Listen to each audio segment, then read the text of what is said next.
एटापल्ली तालुक्यातील वडसाकला या अतिदुर्गम आदिवासी गावातील प्रगतिशील शेतकरी दयाराम सुखरू सिडाम यांनी आपल्या कर्तृत्वाच्या बळावर राज्यस्तरीय यश संपादन केले. महाराष्ट्र शासनाच्या प्रतिष्ठेच्या वसंतराव नाईक शेतीनिष्ठ शेतकरी पुरस्कार यासाठी नागपूर विभागातून त्यांची निवड झाल्याने गडचिरोली जिल्ह्यासह संपूर्ण एटापल्ली तालुक्यात अभिमानाचे वातावरण निर्माण झाले आहे. आधुनिक तंत्रज्ञान, मेहनत आणि दूरदृष्टीच्या जोरावर त्यांनी दुर्गम भागातील शेतीला नवी दिशा दिली आहे.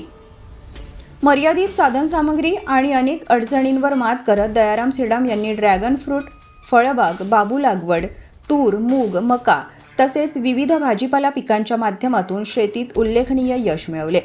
शेतीसोबत शेळीपालन, कुक्कुटपालन आणि मत्स्यपालन यासारखे पूरक व्यवसाय उभारून त्यांनी उत्पन्नाचे विविध स्रोत निर्माण केले. उत्पादित मालाची थेट बाजारात विक्री करून त्यांनी शेतीकडे उद्योग म्हणून पाहण्याचा आदर्श निर्माण केला आहे.